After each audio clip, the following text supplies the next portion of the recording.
मुझे 2-3 दिन से ऐसा लग रहा है, थोड़ा-सा मैं लो फ़ील कर रही हूँ। मुझे ऐसा लग रहा है कि जैसे मैं डिप्रेशन में जाने लग रही हूँ। तो मुझे आप सब कह रहे थे कि दीदी हाँ, आपको इनकी सनी की याद आती होगी, आप इसलिए डिप्रेशन में जा रहे हो। तो नहीं, सनी की याद की वजह से मैं डिप्रेशन में नहीं जा रही हूँ। सनी का दुःख है, दुखी हूँ उनकी वजह से डिप्रेशन में नहीं हूँ। मैं डिप्रेशन में हूँ, उनके साथ जुड़े हुए जो रिश्ते थे, उनके साथ जो मेरी आइडेंटिटी थी, उसको खोने के बाद, उस आइडेंटिटी को खोने के बाद जो रिश्तों में बदलाव आया मेरे लिए, जो दरवाजे मेरे लिए बंद हो गए, उन रिश्तों को खोने के बाद का दुःख जो है, वो दुःख मेरे को अंदर ही अंदर दिल में बैठा हुआ है, दिल में लगा हुआ है। जब ये गए थे ना, उसके 2 दिन बाद मेरी मम्मी जैसे वहाँ 13 दिन के लिए रुकी हुई थी, आके मेरे को कमरे में बोलती हैं कि बेटा अब तेरा ससुराल ही तेरा घर है, वहीं अपना बसा, तेरे को यहीं पे रहना है, मायके वालों से कोई उम्मीद मत करियो। उस टाइम मेरी माँ ने बात बोली थी। मैंने कहा ठीक है मम्मी, मेरे तो दिमाग में भी नहीं था कि मेरे को मायके से उम्मीद भी करनी है, मायके में रहना भी है। उस टाइम मेरे को नहीं पता था, मैं तो यही सोच के बैठी थी कि मेरे को ससुराल में ही रहना है अगले 20-30 साल, क्योंकि ऐसा दिमाग में नहीं होता, कोई अपनी उस जगह को जहाँ पर आपके हस्बैंड की यादें जुड़ी होती है, उस जगह को छोड़ के नहीं जाना चाहता। और मुझे लगा था कि शायद विहान के लिए सब मुझे चाहेंगे कि मैं वहीं पर रहूँ, ससुराल में रहूँ, क्योंकि उनका दिल जुड़ा होगा इस बच्चे के साथ। तो और मेरी मम्मी की साइड से मम्मी ने जो बोला, उसको उस टाइम में इतना ज़्यादा सोचा नहीं कि हाँ क्यों कह रहे हैं, क्या कह रहे हैं।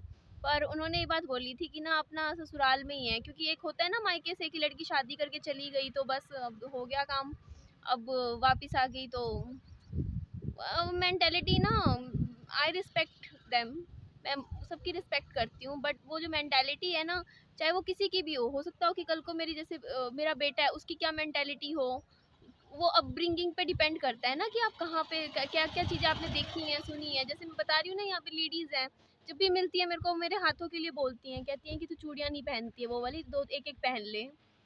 हर बार टोक देती है मेरे को। मैं कुछ नहीं कहती हूँ, मैं कह देती हूँ कि हाँ मैं देखूँगी, मैं पहन लूँगी। उनको लगता है कि चूड़ियों से सेफ्टी रहती है, लड़की की सेफ्टी उन 2 कड़ों से हो जाएगी। मतलब कैसे कोई 2 कड़े, 2 पीतल के कड़े एक लड़की की सेफ्टी कैसे कर सकते हैं? ज़रा मुझे इस चीज़ को समझा दीजिए प्लीज़ कमेंट सेक्शन में। और कैसे एक लड़की सिर्फ़ एक सिलाई का काम करके या पार्लर का कोर्स करके या उसमें काम करके सेफ़ रह सकती है और कंपनी में जाके नौकरी करने से सेफ़ नहीं रहेगी? ज़रा मुझे इन चीज़ों के आंसर्स ज़रूर दीजिएगा। तो एक टाइम था ना जब रात का, जब मैं अपने लिए नौकरानी की, मेड की नौकरी देख रही थी, क्योंकि मेरे को ये नहीं पता था कि मैं ससुराल रहूँगी या मायके रहूँगी। सास से पूछा कि हाँ मुझे यहाँ रहने दो, तो उन्होंने कहा अपने मायके चली जा, मायके वालों ने कहा अपना ससुराल में रह ले। एक ठिकाना नहीं था मेरे पास रहने के लिए, पैसा नहीं था मेरे पास सिर्फ 400 रुपये रखे हुए थे मेरे पर्स में, मेरे पास पैसे नहीं थे। लोग आलतू फालतू बातें करके चले जाते हैं, नंबर बनाने के लिए आते हैं, बरसी पे कहते हैं हम सोच रहे हैं कि 4-5 लाख रुपए आपके अकाउंट में डलवा दें। आज तक सोच ही रहे हो क्या भाई? देने होते तो दे देते भाई। सोचने वाला काम पता है उन लोगों का होता है जो 10 लोगों के सामने ना नंबर बनाने होते हैं कि हाँ हम इतना सोच रहे हैं, कर रहे हैं। जो करता है वो तो कर ही देता है, वो बोलता नहीं है, ना ही सोचता है, वो कर देता है। तो दरवाजे बंद हो जाते हैं, हो गए थे। तो उस टाइम मुझे याद है मैंने ये रिक्वेस्ट, क्योंकि मैं उस टाइम क्या था कि विहान को दूध पिला रही थी, दूध 42 दिन का बच्चा था, मैं उसको कहाँ लेके घूमती, उसकी पहली सर्दियाँ थी, बीमारी फैली हुई थी। वरना अगर बच्चा मेरा साल का भी होता तो मैं आराम से 2 मिनट में नौकरी पकड़ लेती 2 दिन में। पर पीछे से चलो बच्चा संभालने वाला कोई चाहिए, तो वो तो मैं देखती, चाहे मुझे क्रैश कोर्स जो होते हैं नहीं, क्रैश होते हैं जो बच्चों के लिए, वहाँ छोड़ना पड़ता विहान को। तो मुझे आज भी याद है मैंने रिक्वेस्ट करी थी कि ना मैं मायके में हमेशा के लिए परमानेंट नहीं रहने के लिए आ रही हूँ, मैं सिर्फ तब तक के लिए रहने के लिए आ रही हूँ जब तक कि मैं नौकरी शुरू ना कर दूँ। मुझे कुछ महीने के लिए, तब तक बच्चा 7-8 महीने का नहीं हो जाता, 10 महीने का, मुझे सिर्फ तब तक के लिए मुझे ठिकाना चाहिए। ये रिक्वेस्ट मैंने दोनों साइड करी थी, ससुराल में भी की थी, मायके में भी की थी, कि मुझे, मैं हमेशा के लिए परमानेंटली नहीं रहने लग रही हूँ, मैं किसी पे बोझ नहीं बनने वाली हूँ, टेंशन ना लो। तो ये रिक्वेस्ट मेरी ससुराल वालों ने तो डिनाई कर दी थी कि नहीं अपना मायके में रह ले, पर मेरी जो मायके वाले हैं उन्होंने एक्सेप्ट कर ली थी कि हाँ ठीक है। मतलब ये कहती हूँ कि जो मायके में जैसे मम्मी हो रहे, पापा जी हो रहे हैं, वो माँ बाप जो होते हैं लड़की के लिए हमेशा करते हैं, हमेशा करते हैं। मतलब वो हमेशा ये चाहेंगे कि ना इसका कुछ हो जाए, तो उनके तो मन में यही मतलब होता है कि इसकी लड़की की लाइफ कैसे सुधरे, अच्छी हो, वही चीज़ माँ बाप सोचते हैं। पर मैंने जो ये टाइम था, जो ऐसा टाइम था, तो मेरे को अगर सच में किसी ने साथ दिया है ना, सच में मेरा साथ दिया है, तो वो मेरे पापा ने दिया है मेरा साथ। मैं एक बंदे का नाम बोलूँगी ना कि सच में जो छुट-पुट जो होते हैं ना, कुछ मिनटों के साथ देने वाले लोग होते हैं, कुछ आधे घंटे के, कुछ दिनों का साथ देने वाले, ऐसे तो सबने दिया है साथ। कुछ-कुछ मदद सबने करी। भाई ने क्या किया था, टीवी भेज दिया था मेरे लिए कि मैं वो देखूँगी घर पे तो मेरा थोड़ा मन लगा रहेगा। पर दूसरा भाई है, उसने भी क्या किया था, एक सेकंड मुझे याद नहीं आ रहा क्या किया था। हाँ, चॉकलेट लाके दे देता था मेरे को, क्योंकि मैं फूडी हूँ, मेरे को अच्छी लगती है तो खाने पीने की चीज़ें ले आता था। ऐसी छुट-पुट जो मदद होती है वो तो कर ही देते हैं, पर ये है कि जो एक वो होती है ना कि सच में कोई होता है ना जो साथ देता है ऐसे में, वो फादर होता है, फादर। जो मदर होती है वो भी थोड़ा-सा वो हो जाती हैं, समाज को देखने का, सोसाइटी को देख लेती हैं कि हाँ, इस गलत सही क्या होता है, वो देखती हैं। तो मेरी मम्मी थोड़ी-सी समाज को देख के ओरिएंटेड रहती हैं, पर मेरे पापा जी बिल्कुल नहीं है इस मामले में, कूल है इस मामले में। तो उन्होंने मुझे बीटेक भी करवाई थी। उन्होंने पहले ही बोला था शुरू में, जो पढ़ाई मैं अपने बड़े बेटे को करवाऊँगा, वही निधि को करवाऊँगा। वरना होता क्या है, नॉर्मली लड़कों को ज़्यादा पढ़ा दिया जाता है और लड़कियों को क्या करा जाता है, बीए या +2 पास करवा के, मतलब जो होता है जिस पढ़ाई में थोड़े कम पैसे लगें खर्चों, वो वाली पढ़ाई करवा दी जाती है। पर पापा जी ने मेरे को बीटेक भी करवाया, उसके बाद मुझे कहा कि आगे भी एडमिशन ले, कुछ कर, मतलब कभी भी ऐसे भेदभाव नहीं किया। पापा जी ने नहीं किया, बिल्कुल भी नहीं किया।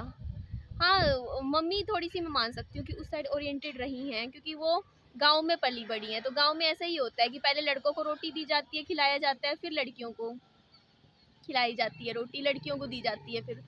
पहले बहनों को बस किचन में डाल दिया जाता है और कहा जाता है पहले भाई रोटी खाएँगे, फिर लड़कियाँ खाएँगी। पर मेरे पापा जी ने ऐसा नहीं किया, मेरे पापा जी ने खुद रोटी बना के पहले मेरे को दिया है, पकड़ाया है, हाथ में प्लेट दी है कि ले तू खा।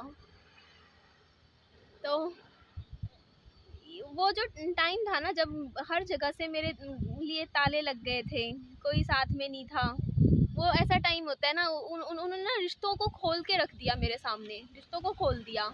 ऐसे टाइम में जो होता नहीं है, एक लड़की होती है, मतलब वो ये सोचती है ये भी मेरा है, वो भी मेरा है, ये मेरी दोस्त है, ये मेरे रिश्तेदार है, ये वो है, ये वो है। तो वो सारे रिश्ते ना, मतलब होता नहीं, जो बुरा समय में आने की, मतलब जो कहावत है, बुरे टाइम में ही अपनों की परख होती है। तो इससे ज़्यादा बुरा टाइम तो किसी की लाइफ में आ नहीं सकता, और इस बुरे टाइम में मैंने रिश्तों की परख समझी है। और मैं ये बोलती हूँ कि 95% जो रिश्ते होते हैं, 95 भी क्यों, 99% बोलूँगी, उनमें अपना खुद का स्वार्थ होता है। स्वार्थ की वजह से वो रिश्ते आपस में आपके साथ जुड़े हुए होते हैं। वो स्वार्थ उनका पूरा ना हो तो वो रिश्ते भी दूर हो जाते हैं आपसे। तो इसीलिए कहते हैं कि हाँ, कि लोग आपके साथ जुड़े रहें, तो अपना पैसा भी कमाना चाहिए, अपने पास पैसा रखना भी चाहिए, खुद के पास होना चाहिए। ये चीज़ मैं ज़रूर कहूँगी, खुद के पास खुद का स्टैंड होना चाहिए। और चलो, थोड़ा-सा दुखी इसलिए हूँ क्योंकि खुशियाँ, मतलब एक थे ना, किसी ने ना एक बात बोला था कि ना, एक लड़की को ना टेबल पे ऐसे ही, जैसे ये टेबल है ना सामने रखी हुई है, ये टेबल कह रही हूँ, सॉरी, ये चेयर है, तो इस पे ऐसे बैठा दिया गया था और उसके लोगों को ना वहाँ पे म्यूजियम में बुलाया गया था और कहा था आप इस लड़की के साथ जो करना चाहे करो, आपका मर्जी, आपको कुछ नहीं कहा जाएगा। तो ना लोग ऐसे भी हो सकते थे, कुछ लोग, कि उसको हाथ को छू के चले जाएं, उसको गाल को छू के चले जाएं, उसको थोड़ा सा पैर को छू के चले जाएं, उसको कोई प्यार भरी बात करके चला जाए, मतलब ऐसा भी हो सकता था ना। पर जब लोगों को ये कह दिया गया कि आपके पास पूरी पावर है, आपको जो दिल में आए उसके साथ करो, आपको कुछ नहीं कहा जाएगा, करा जाएगा, तो पता है वो लड़की कि बस वो बच गई किसी तरह, उस लड़की की जान बच गई थी, पूरी बॉडी पे से उसका बस रक्त, खून खून बह रहा था, ऐसा हालत कर दी थी उस लड़की की लोगों ने, जो, और उस लड़की की जो कि उन लोगों को जानती तक नहीं थी, और वो लोग भी उस लड़की को जानते भी नहीं थे, सिर्फ एक पावर दी गई थी लोगों को कि हाँ, आपका जो दिल में आए उसको करो। तो इंसान कितना किस हद तक खूंखार भी हो जाता है, सोच के देखो ना, मतलब लोग, मतलब जो अनजान इंसान के साथ अगर इतनी पावर देने पे ऐसा कर सकते हैं, तो जो इसीलिए कहते हैं ना कि इतनी पावर लोगों को दे दी, तो अगर उस लड़की के हाथ में पावर होती तो वो ऐसा नहीं होता ना उसके साथ। तो इसलिए कहती हूँ कि थोड़ी पावर रखनी चाहिए। पावर क्या होती है चीज़? एजुकेशन एक पावर है। एजुकेशन एक पावर है लड़की की। अगर वो पढ़ी लिखी है, एजुकेटेड है, तो वो उसकी बहुत बड़ी पावर है। दूसरी पावर है उसका पैसा। उसके पास पावर होनी चाहिए पैसे की, तो हो सकता है कि ना उसके साथ कभी बुरा टाइम में लोग तो बुरे हैं ही, लोग बुरे हैं, लेकिन अगर लोग बुरे हैं तो लेकिन वो आपके साथ बुरे तो नहीं बनेंगे ना, कम से कम आपका थोड़ा लाइफ अच्छी हो जाएगी। तो पैसा अपने हाथ में रखो। अगर आप नौकरी करके कमा रहे हो तो लड़कियों के लिए, जो जिनकी शादी नहीं हुई है वो कमा रहे हैं, तो अच्छी बात है, अपने पास रखो पैसा। मतलब ऐसा है, देखो माँ बाप ने आपको पढ़ाया लिखा है तो माँ बाप का तो बनता है, ठीक है, लेकिन करो। लेकिन पता है क्या, खुद कमा के अपने हाथ में रख के पैसा, फिर चाहे पूरे पैसे दे दो। 20,000 कमा रहे हो, पहले अपने अकाउंट में आए पैसे, तो 20,000 खुद अपने हाथ में आए, फिर आप दे दो, कर दो, हेल्प कर, जो करना है करो। लेकिन पैसा पहले आपके हाथ में ज़रूर आना चाहिए, आपकी अलमारी में पैसा होना चाहिए।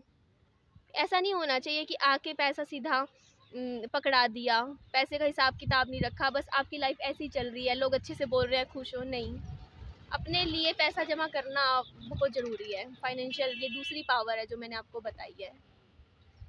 बस चलो, चलती हूँ मैं। आज जाऊँगी, पार्लर जा रही हूँ मैं। तो ध्यान रखिए अपना, खुश रहिए, अच्छे से रहिए। Bye bye.